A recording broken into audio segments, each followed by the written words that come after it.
El mundo desafía a los cristianos. El mundo los desafía. Ese es el tema de hoy. El mundo los desafía. Estamos ya entrando al final de las bienaventuranzas que se encuentran en el Sermón del Monte, en el capítulo 5 de Mateo. El Sermón del Monte abarca el capítulo 5, 6, 7, pero nos estamos enfocando en el área de las bienaventuranzas del Sermón del Monte. Hay otras bienaventuranzas que se tocarán posteriormente, pero en este caso se habla de las bienaventuranzas. El mundo lo desafía, así dice nuestro título principal de nuestra primera diapositiva. El mundo los desafía. Y quisiéramos ir a la segunda diapositiva en donde están los textos bíblicos, en el cual dice, y lo vamos a leer en Mateo 5, versículo 9 al 12. Bienaventurados los pacificadores, porque ellos serán llamados hijos de Dios. Bienaventurados los que padecen persecución por causa de la justicia, porque de ellos es el reino de los cielos. Bienaventurados sois cuando por mi causa os vituperen y os persigan y digan toda clase de mal contra vosotros mintiendo. Gozaos y alegraos, porque vuestro galardón es grande en los cielos, porque así persiguieron a los profetas que fueron antes de vosotros. Palabra de nuestro Dios. Hoy, pues, vamos a hablar de estas tres hermosas bienaventuranzas, que es, digamos, el concepto final de las bienaventuranzas en el Sermón del Monte. Y fíjense que el final de las bienaventuranzas realmente es sumamente impactante y sumamente violento, por decir así, sobre todo para los pacificadores. Dice la escritura que bienaventurados los pacificadores, porque ellos serán llamados hijos de Dios. No son la mayoría de los hombres los pacificadores y no son ellos los llamados hijos de Dios.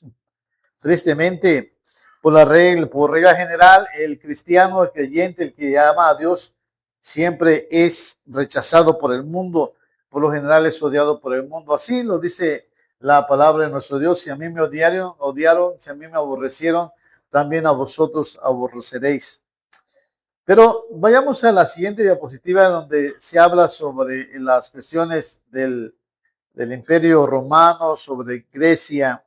En la cultura griega había una isla llamada Creta.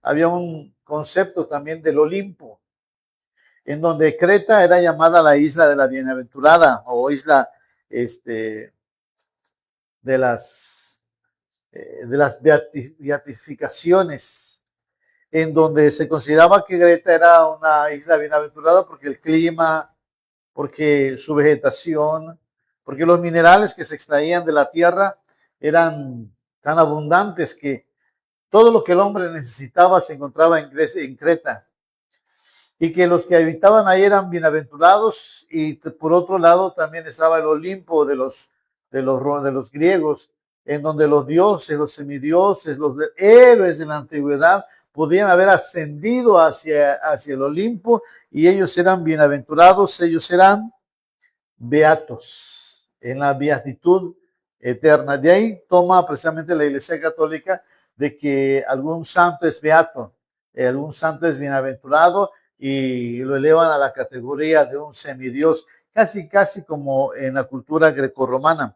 Sin embargo, cuando tomamos la palabra Macairos, nuestro Señor Jesucristo, que se traduce como bienaventurado, aunque el mundo grecorromano y el grupo el grupo mundanal vivía sobre condiciones terrenales excelentes, exitosas, donde no había dolor, no había aflicción, no había ningún mal, todavía era buena fortuna. Sin embargo, Jesús, nuestro Señor Jesús, plantea que el bienaventurado es una persona que carece de muchas cosas mundanales, pero es rico en Dios. Es rico en todas las virtudes, en todos los elementos necesarios que Dios le pide al hombre que sea. Y lo refleja aquí en la tierra. El carácter de Dios refleja en la tierra, pero el hombre lo rechaza. El hombre vitupera a los que tienen el carácter como de Dios, el carácter como de Cristo. y los persigue, el sistema los persigue, el mundo nos persigue, podemos decir. Por eso el título de hoy es El mundo los desafía. El mundo los desafía porque ellos quieren vivir una vida cristiana, una vida creyente en Dios, en Jesucristo, pero el mundo se opone a esa ideología, a esa filosofía de Cristo, a ese modo de vida, porque más que filosofía, más que concepto filosófico de cristianismo, estamos hablando de una vida experiencial, la vida de la experiencia de Dios en el mundo. El mundo no premia a los cristianos, el mundo los odia. Yo no sé por qué muchos cristianos quieren ser premiados por el mundo, porque aspiran a tener un Oscar, aspiran a tener un Grammy, para que el mundo reconozca que cuando nuestro mayor reconocimiento debe ser de Cristo, cuando nos dice en su palabra, buen siervo y fiel, en lo poco me has sido fiel, en lo mucho te tendré. Entra en el gozo de tu Señor. Ese gozo es el esperado. El apóstol Pablo podía decir, de ninguna cosa hago caso, con tal de que acabe mi carrera con gozo y del llamamiento que recibí de nuestro Señor Jesucristo. Vayamos a la siguiente diapositiva donde habla sobre los pacificadores. Aquí ya entramos en contexto. El texto bíblico es este siguiente. Bienaventurados los pacificadores porque ellos serán llamados hijos de Dios.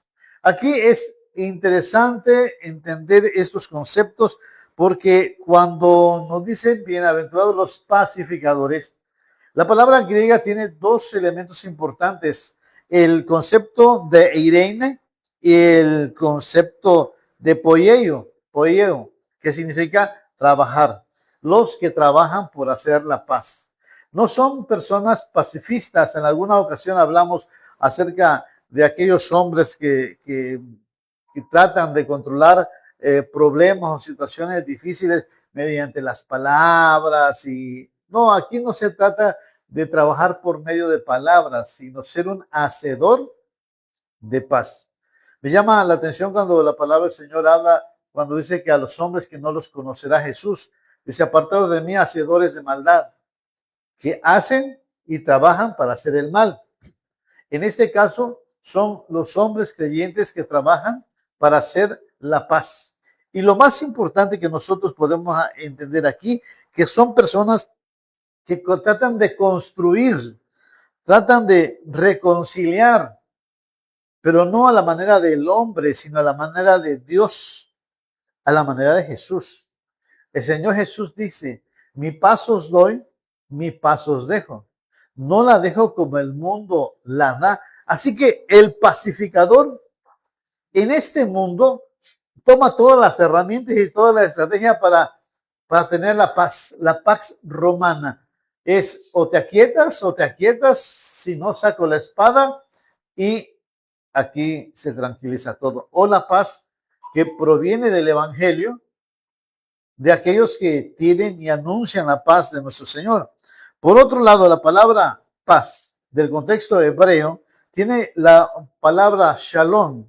Y la palabra shalom no solamente significa paz de conflictos, sino resulta en una bendición, en una especie de plenitud. Nos habla de salud, nos habla de justicia y un restablecimiento de las relaciones, y principalmente las relaciones entre Dios y el hombre, entre el hombre y Dios. El hombre debe entender que su relación con él ha sido mala y por lo mismo es necesario que el hombre se reconcilie con Dios, haciendo las paces con Dios, y la relación entre el hombre y el hombre mediante la ley de Dios. Solamente el hombre puede hacer una relación de paz entre sí como el mediador, que es la palabra divina. De otra manera, el hombre con el hombre no pueden vivir en paz si uno tiene una ideología social, otro tiene una ideología constructivista, otro tiene una ideología o pensamiento religioso musulmán, el otro tiene un concepto de vida y de pensamiento hindú, pero alejados todos de lo que dicen ser Dios, y Dios no está con ellos. Ahí encontramos este interesante. Y en el concepto de la tradición judía, el que era un pacificador era aquellos que buscaban que el hombre sea reconciliado con su creador. Para el judío ese era un verdadero pacificador, y Jesús entendía esa cultura, ese concepto, y nos lo menciona también a nosotros. Bienaventurados los pacificadores, porque esos serán llamados hijos de Dios.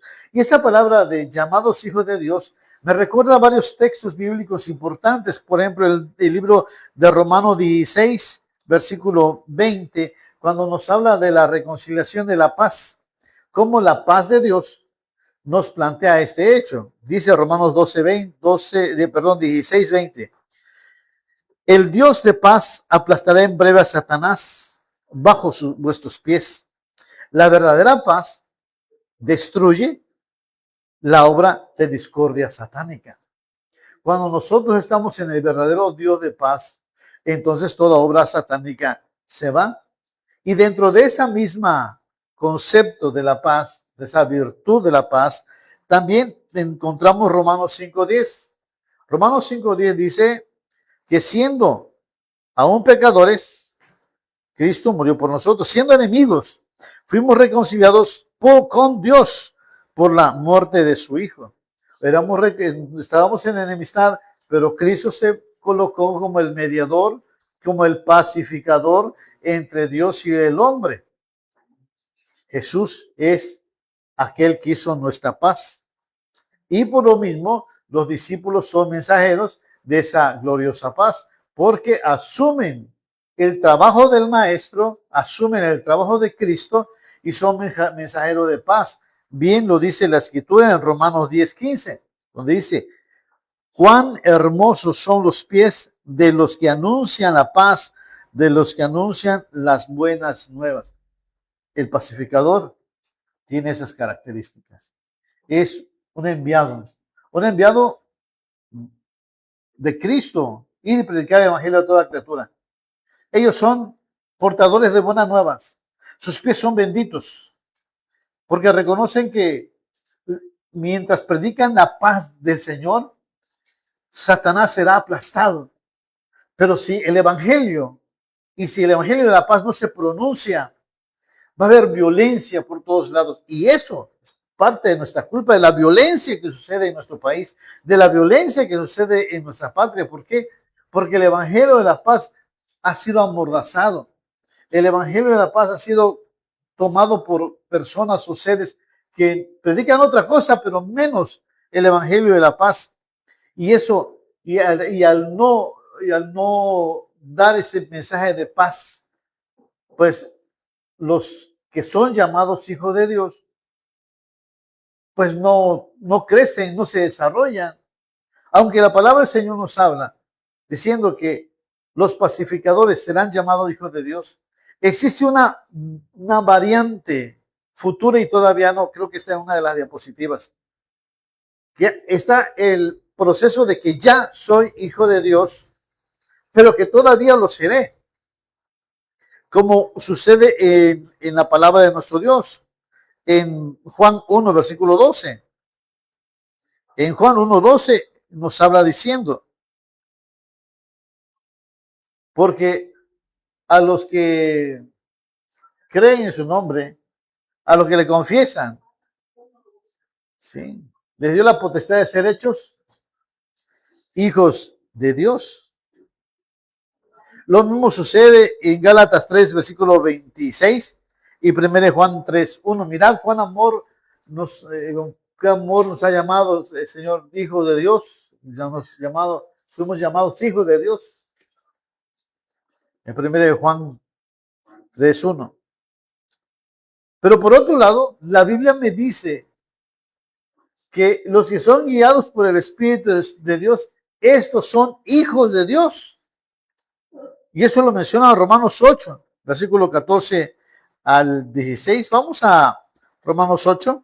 Sí, si lo puedes poner ahí ¿sí? ¿Ya lo pusiste?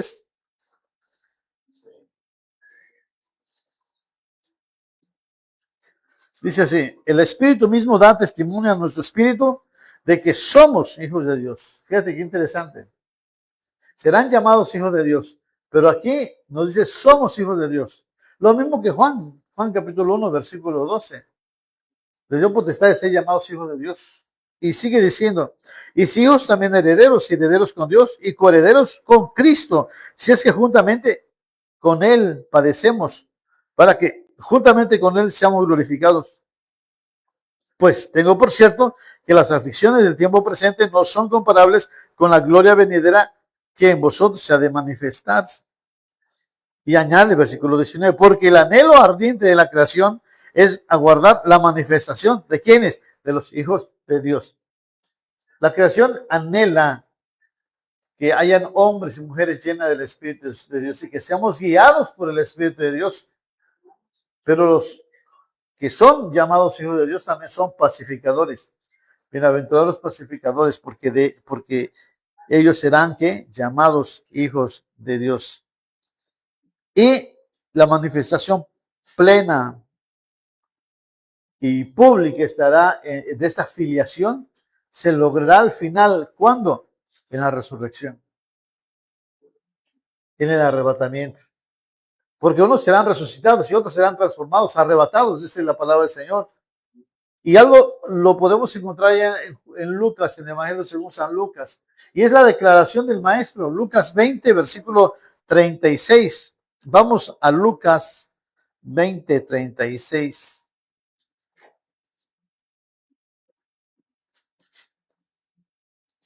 Mira lo que la palabra del Señor dice con claridad. Esta palabra acerca de la resurrección. Porque no pueden ya morir, pues son iguales a los ángeles y son hijos de Dios al ser hijos de la resurrección. ¿No te acuerdas cuando el Señor Jesucristo dice, yo soy la resurrección y la vida, el que cree en mí, aunque esté muerto, vivirá? Él es la resurrección y la vida. Quien cree en Él ya está participando de la resurrección futura. Por eso dice, los que creen en Él serán llamados o tienen la potestad de ser hechos hijos de Dios. Ya tienen su espíritu, tienen las garantías de las arras de su espíritu, ya son hijos de Dios. Y cuando venga el día de la resurrección, será la confirmación total y plena. De decir, por cuanto es hijo de Dios, merece ser resucitado, transformado. Pero la Biblia me dice que yo debo ser un hijo de la paz. Yo debo ser una persona que esté dispuesta a predicar el evangelio de la paz, que esté dispuesto a evangelizar por medio de la palabra de la paz de nuestro Señor Jesucristo. Y esto nos lleva a la segunda bienaventuranza de que vamos a hablar el día de hoy, que es la octava, el cual dice de la siguiente manera: bienaventurados los que padecen persecución por causa de la justicia, porque de ellos es el reino de los cielos. Aquí tenemos un parteaguas. Digamos, si tuviéramos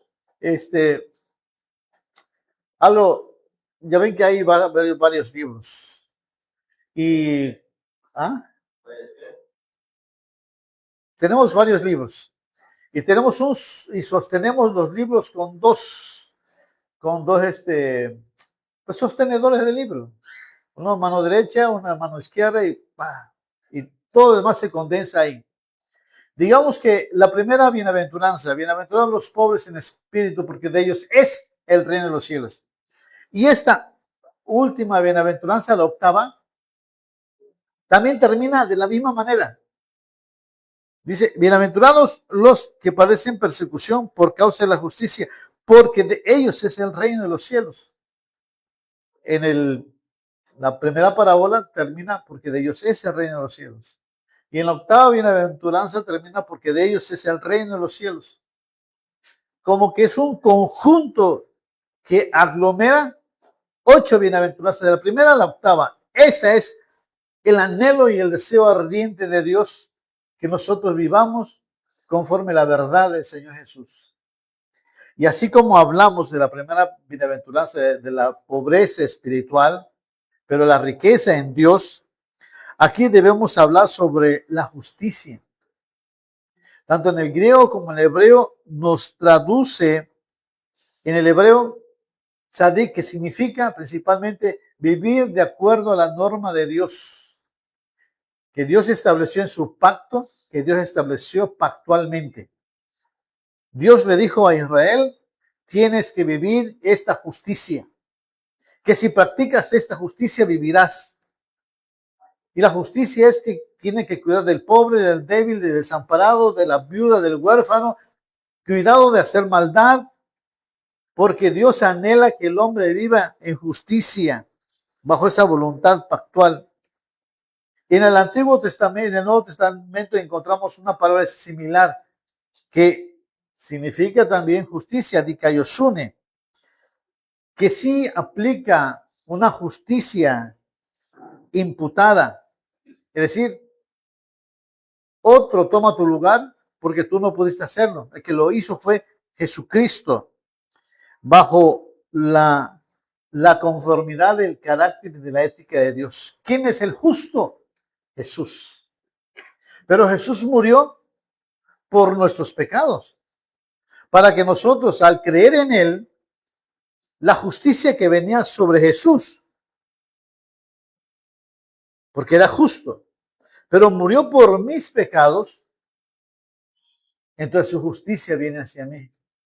Y yo soy libre de condenación y de pecado. Y soy justo y declarado delante de Dios así.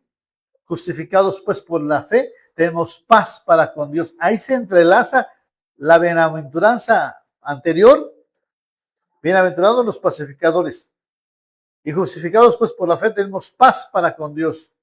Esta palabra es de paz, porque me trae paz delante de Dios para ser justificado por la gracia de Dios. Y sin embargo, dice la Biblia, que aquellos que hacen esta justicia santa, por esa justicia, porque declaran que son justos delante de Dios, reciben persecución. A consecuencia de esta justicia. Fíjate cómo dice la palabra con claridad. Bienaventurados los que padecen persecución por causa de la justicia. Es decir, mientras tú vivas en esa justicia que Dios quiere que tú vivas, a la gente no le gusta que tú vivas en esa justicia. La gente te persigue porque el dicho del hombre es el que tranza no avanza. El que no tranza no avanza. Si tú transas, avanza. Si no transas, transar aquí es robar. El que no roba no avanza. El bravucón, si tú te muestras valiente, saber que todos se van a aplacar. Y cuando Dios dice que esa no es la valentía que Dios quiere, sino los pacificadores, los mansos, los que lloran, los perseguidos por causa de la justicia. Y me llama la atención aquí la palabra de Dios cuando dice la persecución. El verbo griego traducido padecen persecución, que es el término de diogmanon, ¿sí? De menoi, es un principio, fíjate, perfecto pasivo de dioko, que literalmente significa los que han sido acosados, perseguidos o ahuyentados, minimizados, burlados, porque persigues la justicia de Dios, porque entiendes lo que es justo, lo agradable, lo recto ante Dios. Y ahí es donde entramos pues en esa situación de la paradoja, de cómo es que los que padecen a consecuencia de la justicia. Y los pobres en espíritu son como los que cierran ese vínculo de que ellos son herederos del reino de los cielos. Ellos son los propietarios.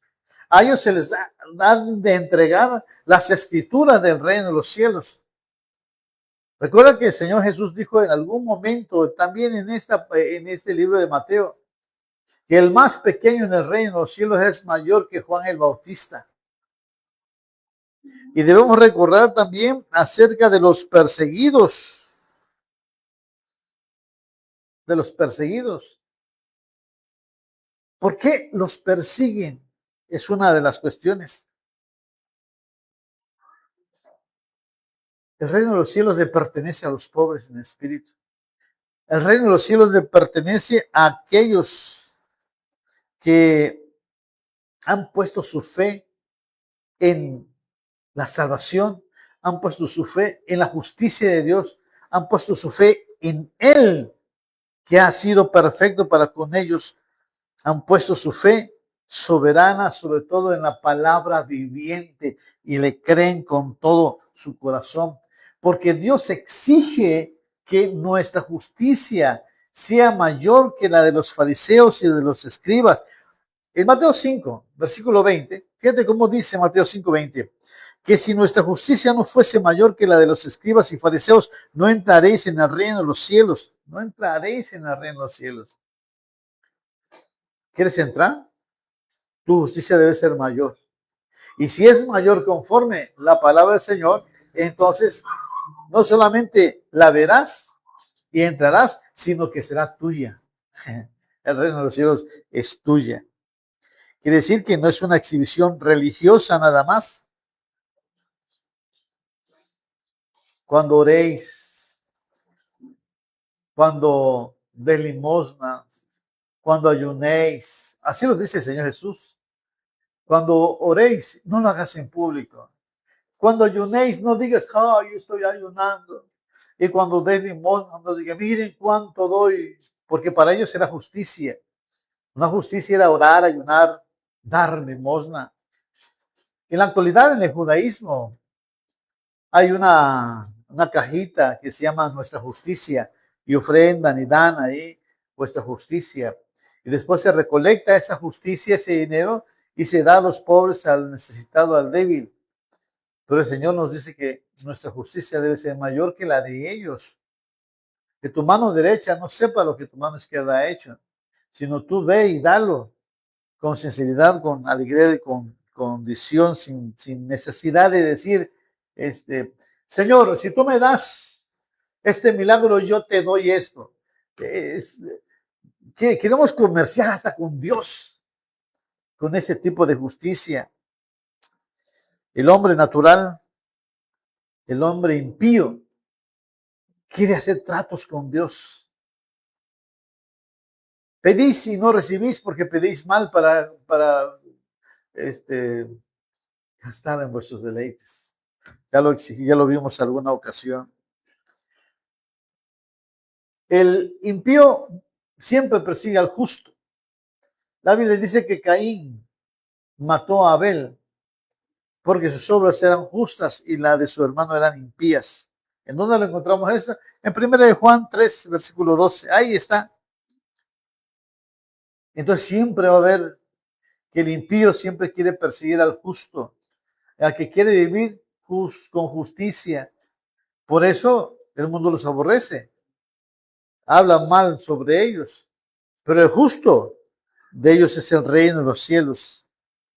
Fíjense que, haciendo un paréntesis histórico arqueológico, y creo que esta es una de las diapositivas, cuando habla precisamente de Trajano, de los anales de Tácito, de varios documentos.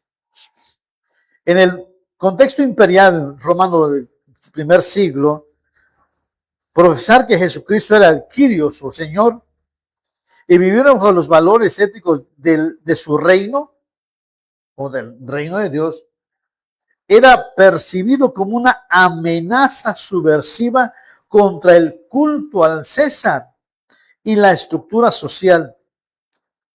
Imagínate, decir que Jesús es mi Señor. Yo obedezco a Jesús. Cuidado, te estás poniendo en contra de la Constitución mexicana. Así va a llegar a ser. Decir, es que yo sigo los principios divinos de Cristo Jesús. Los ingleses, los americanos, los franceses, los alemanes dirán, no, no, no, no. Tú tienes que vivir bajo las reglas de nuestro gobierno, de nuestro imperio, si quieres vivir aquí. Pareciera que la historia se vuelve a repetir en nuestro sistema. Los registros históricos como Anales de Tácito, en el volumen 15, en la sección 44 dice, en las cartas de Plinio, el joven al emperador Trajano, carta décima, en el 90, en el 90 párrafo, en el 900, en el 96 párrafo, cerca del año 112 antes de Cristo, dice, documentan cómo los cristianos eran perseguidos no por crímenes civiles reales, sino por su negativa a plegarse, a pegarse a los decretos religiosos e imperiales del Estado.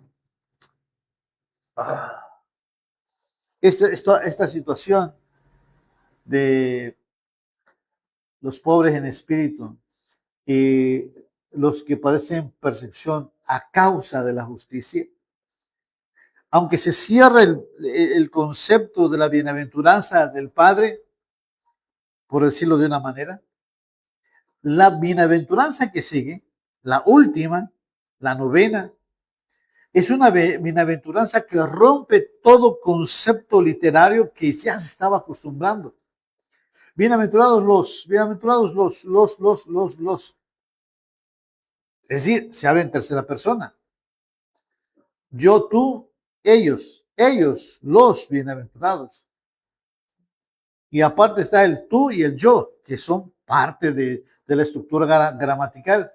En el capítulo 11, 12, se rompe la estructura, porque ahora Jesús ya no está hablando a ellos, sino ahora se dirige a los discípulos y le dice a ustedes directamente. Rompe ese carácter eclesiástico de somos, seremos, hagamos, a decir son, ¿no? Es diferente.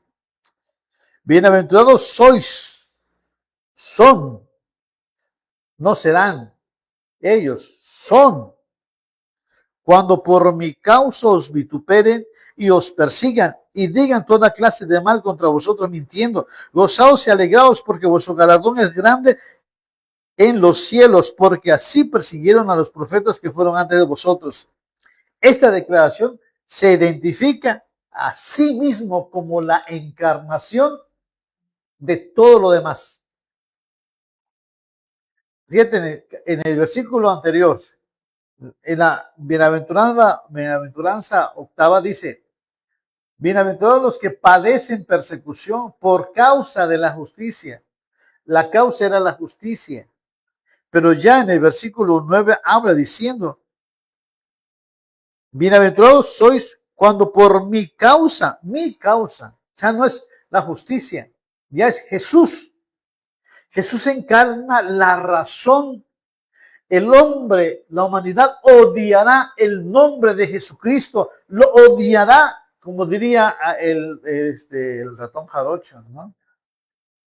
Lo odia con odio jarocho. Así lo decían. Yo no sé cómo sea el odio jarocho.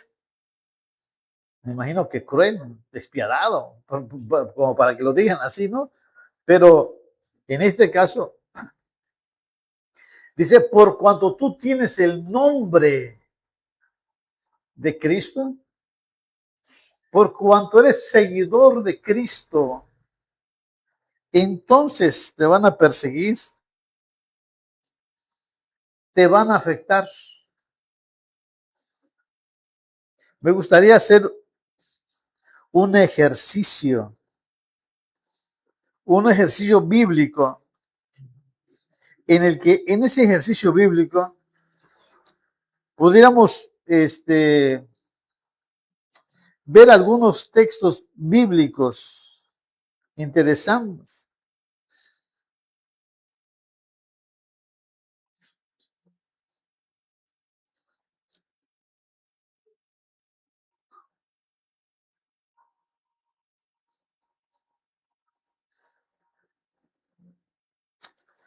Dice, quisiera que fueras es que estoy buscando aquí varios textos. Primera de Pedro 4:14. Fíjate cómo el apóstol Pedro lo rescata. Primera de Pedro 4:14.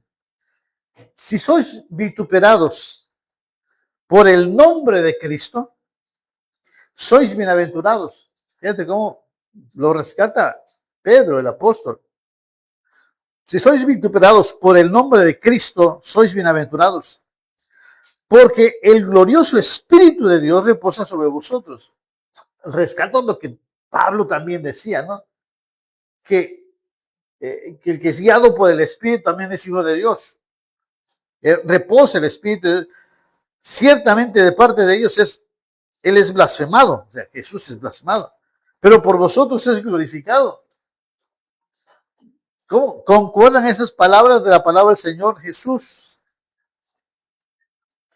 El libro de Mateo 10, y yo le invito a que lean Mateo 10 porque es muy acorde a este asunto. Mateo 10, versículo 18, lo dice con claridad en el versículo 18 y en el 22. Vamos al 18. Mateo 10, 18. Y aún ante gobernadores y reyes seréis llevado por causa de mí. O sea, por mi causa, para testimonio a ellos y a los gentiles. O sea, hay una promesa que el que sigue a Cristo y sigue su causa será perseguido.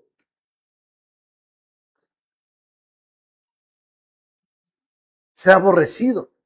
El versículo 22 de Mateo 10, 22 dice, y seréis aborrecidos de todos por causa de mi nombre, mas el que persevere hasta el fin, este será salvo.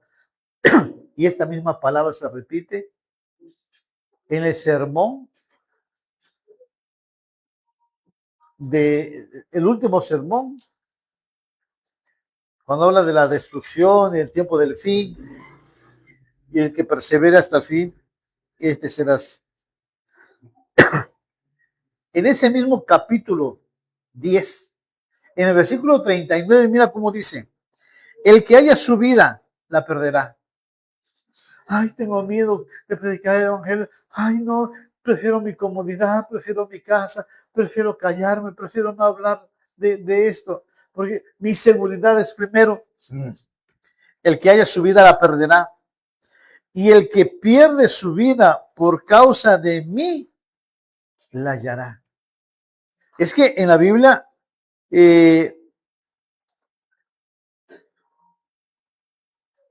nos habla diciendo, yo soy el camino, la verdad y la vida.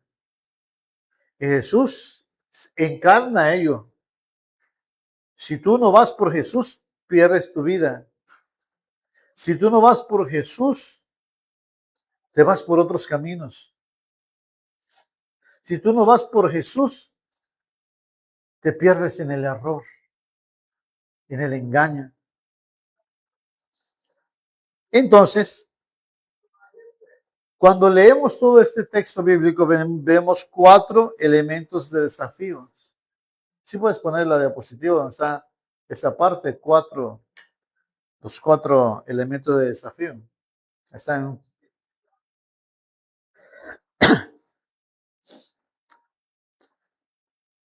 en esta diapositiva que tú puedes verlo.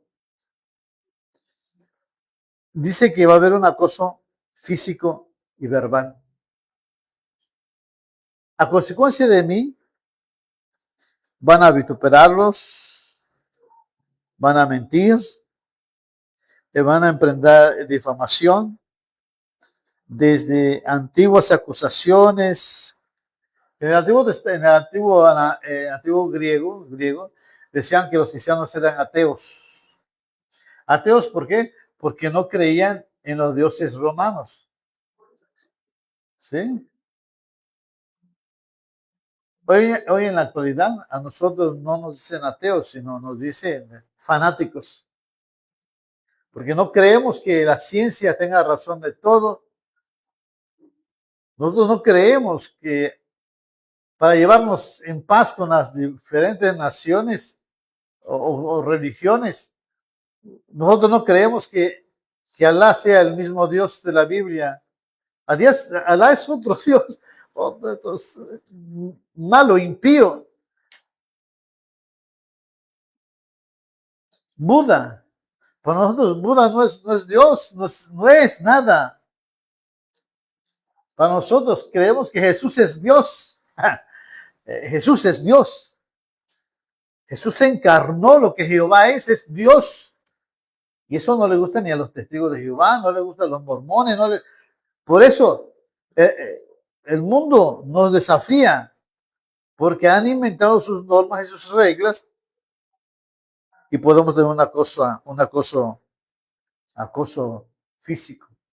Y sin embargo, Dios nos habla diciendo que nosotros tenemos que gozarnos y alegrarnos con un gozo más allá del eureka, sino de un gozo exuberante. No, pégame, ya estoy gozoso. No, porque tenemos un galardón grande en los cielos. En la tierra no. Tenemos un gran galardón. Tenemos un mistos, un pago, una recompensa en los cielos. Y por otro lado, el Señor nos dice, porque así persiguieron a los profetas que fueron antes de vosotros. Y aunque algunos me quieran debatir, sin embargo, Jesucristo nos eleva a una posición profética tan elevada como los antiguos, como Elías, como el profeta Elías, como el profeta Moisés. Era profeta, porque dice la escritura, Moisés escribió de mí. Y cuando tú sigues a Jesús, estás en ese nivel profético. Jeremías, Isaías y los profetas, grandes profetas, tenían ese estirpe profética grande, poderoso. Ahora, quisiera llevarte al primer siglo, al segundo siglo, en donde los primeros líderes eclesiásticos comprendieron la importancia. Y tenemos una diapositiva acerca de Ignacio de Antioquía y del martirio de Policarpo. Ignacio de Antioquía fue uno de los llamados padres de la iglesia. Cuando la iglesia estaba en persecución y estaba el imperio romano dominante sobre toda esta región, en una de las cartas que escribiera a los romanos, en el capítulo 4, versículo 1, decía, trigo soy de Dios y por los dientes de las fieras he de ser molido. Es decir, iba a ser llevado a una concurrencia romana imperial en donde los leones iban a ser desatados y él iba a ser demolido. Dice, y por los dientes de la fiera he de ser demolido para ser hallado puro pan de Cristo. Permíteme ser imitador de la pasión de mi Dios. Desde la antigüedad, los creyentes entendían Jesús es Dios. El que me ha visto a mí ha visto al Padre. ¿Lo crees? Tomás se arrodilló y dijo, Señor y Dios mío. Aún hasta Pilato escribió en la cruz diciendo, este Jesús de Nazaret, rey de los judíos. Y le decían los sumos sacerdotes, no escribas esto, porque las primeras palabras de esa frase decían Jehová. Ahí estaba crucificado Jesús.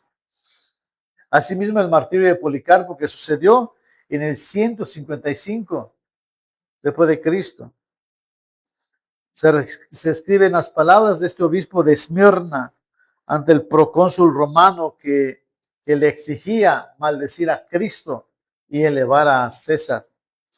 Él dijo, 86 años he servido y ningún mal me ha hecho. ¿Cómo puedo blasfemar a mi rey y a mi señor? Esta situación se ha perpetuado hasta la fecha. No solamente hay países donde se prohíbe hablar de Cristo y encierran a los cristianos, como en Pakistán, en la India, en China, China continental, en Corea del Norte, en los países musulmanes, toda la península arábica, nuestros hermanos en Irak, en Irán, que han sido torturados y matados, y que la iglesia ha sido perseguida, miles de cristianos han sido muertos, y sin embargo la iglesia sigue viviendo, vive con testimonio puro y perfecto. Oh, cuánto nos hace falta a nosotros. Y nos quejamos de que en Chiapas haya persecución religiosa y nos preocupa de que en Oaxaca haya persecución religiosa y nos preocupa que en Zacatecas haya persecución religiosa y nos preocupa. Pero realmente debemos estar gozosos. ¿Por qué? Porque es por el nombre de Cristo que, eh, que somos puestos como ovejas para el matadero todos los días. El Sermón del Monte, si vamos a la siguiente diapositiva, el llamado del rey rechaza la paz barata y exige un discipulado radical. ¿Cómo vives tú tu fe? Esa es la pregunta más grande. ¿Cómo vives tú la fe? En el Sermón del Monte encontramos, sobre todo en las bienaventuranzas, en que nunca vamos a recibir la aprobación social. De hecho, dice la palabra de Dios que incluso Satanás se acercó ante Jesús y le dijo, si tú me adoras, todo esto te daré. Si postrado ante mí, me adoras, porque me fue entregado. Muchas de las personalidades que tienen éxito es porque no han hecho un convenio con el Dios de este mundo. El Dios de este mundo. No el Dios que creó los cielos y la tierra. Porque ese es otro cantar. Mío es la tierra y su plenitud del mundo y los que en él habitan. Es de él. Jesús lo creó, es de él. Y cuando nosotros somos llamados al evangelio y llamados para evangelizar a otros, es porque le estamos quitando el terreno al Dios de este mundo. Porque en nuestro evangelio de la paz, el mismo Señor Jesús, nuestro mismo Dios, aplasta la obra de Satanás. El Rey Jesús nos llama a hablar de su evangelio. Nos habla a vivir una vida de justicia, pero sobre todo a encarnar su nombre en nosotros. Vivir como los que somos verdaderamente cristianos. Así que podemos decir que vamos subiendo de nivel, vamos subiendo de nivel. Por eso Dios pide de ti acciones, pero acciones que no se negocian. O eres o no eres. Había una hija de un hermano, Bersaín. Una de sus hijas estaba pequeñita, estaba en el kinder. Y una de sus compañeras llevaba una mochilita y llevaba la imagen del ídolo de aquí de México, ¿no? Que le llaman Guadalupe. Y la niña lo ve y le dice, bueno, ¿tú de quién eres? De la Virgen, del Diablo, o de Cristo. Pero era niña de 3 años, 3, 4 años, porque se le había enseñado la fe en Jesús. Y cómo con esa naturalidad de niñez, porque había escuchado la voz de su padre y de su madre decir que Jesús era el Señor y que no tenía que adorar ídolos ni imágenes. Mi hijo Abraham era pequeño y también con esa fe y con esa convicción decía enfrente de una imagen católica y decía, ¿verdad que ese que está allá parado no es Dios? ¿Por qué le adoran? Y lo gritaba y lo decía. Esa valentía de niños es la que se requiere hoy. Esa, esas acciones innegociables, que no se pueden negociar. El que no naciera de nuevo no puede entrar en el reino de los cielos. Que no fuera como niño, no podrá ser parte del reino de los cielos. ¿Por qué confías tanto en Dios? Me dicen a veces. Es que no entiendo tu fe. Piensas que es tan fácil. Es que en la vida espiritual, el Señor dice que debemos confiar. En el mundo tendréis persecución, mas confiad, yo he vencido al mundo. Tenemos que rendir nuestra vida a la paz de Dios. Ese es el primer paso. No es ético, es fe. Si no tienes paz en tu corazón, pues es tiempo que tengas. Justificados pues por la fe tenemos paz para con Dios. Si no hay paz en tu vida, es necesario que te acerques a la cruz de Cristo, es necesario que vengas con arrepentimiento para recibir el perdón, para recibir esa adopción real y puede decir, yo soy hijo de Dios. Porque acepto a Jesucristo como mi Señor y Salvador, lo confieso como mi Señor y Salvador, y todo aquel que le recibe tiene la potestad de ser hechos hijos de Dios. Segundo, sea un pacificador activo, llevando la justicia de Dios en donde quiera que vayas. Restaura, perdona,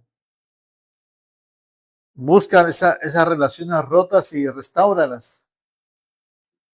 Anímate en el nombre poderoso de Jesús. En donde hay esas relaciones rotas en la familia, en el trabajo, en la iglesia, lleva esa verdad y ese amor. Y por último, permanece firme ante la oposición, porque vives en la justicia de Dios, porque llevas el nombre de Jesucristo en alto. Por algo te llaman cristiano. Cristo, chiquito, pequeño Cristo, es cristiano. Aunque el mundo lo puso como mofa y como burla, ay, los cristianos, porque ellos decían que exaltaban el nombre de Cristo y que Cristo vivía en ellos y por eso la vida de Cristo se reflejaba en cada uno. Es tiempo que nosotros también tomemos esa verdad y lo apliquemos en nuestra vida. Cristo vive en mí y no hay otra forma de poder vivir una vida de santidad si Cristo no está en nosotros, si el Espíritu de Cristo no está en nosotros. El apóstol Pablo lo dijo, si no estás descalificado, en aquel tiempo dirá el Señor, no os conozco, apartados de mí, hacedores de maldad. Si hoy sufrimos exclusión o burla en la escuela, en el trabajo, donde vayamos por nuestras convicciones de la palabra de Dios, no nos tenemos por qué avergonzar.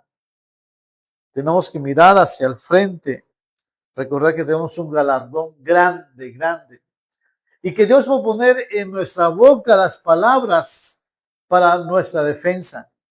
Y no habrá nadie, ni sabiduría humana, ni sabiduría de inteligencia artificial que pueda con las palabras del Espíritu Santo. Déjate guiar por Él. Es tiempo pues para que nosotros podamos ser radicales en el reino de Dios. Dios nos ofrece en Cristo Jesús salvación y vida eterna. ¿Tú qué decisión y qué posición tomarás hoy? el Señor te permita tener una vida agradable a su paz, a su presencia. Y cuando te acerques a Él, no nos acerquemos avergonzados, sino acercándonos con Él, diciendo al Señor: lo que me has mandado hacer, hicimos. Somos siervos inútiles. Porque hacemos lo que Él nos pidió. Y si podemos hacer más, el Espíritu Santo nos lo dirá. Me despido de ti, te recuerdo mi nombre es Zenaido Damián Ramos, soy pastor de la Iglesia Presbiteriana Renovada en la República Mexicana. Nosotros estamos aquí en Bochil, ahí por la entrada de San Isidro, ahí nos puedes encontrar. Los domingos estamos aquí a las 7 de la noche y te invitamos en el amor del Señor a que nos acompañes o que estés ahí en las redes sociales pendiente de nuestra transmisión. Dios te bendiga, Dios te guarde. Recuerda darle like, comparte a tus familiares, amigos. Yo sé que va a ser de gran bendición para ti y para tu vida. Bendiciones. Dios sea contigo. Amén. Entonces, hemos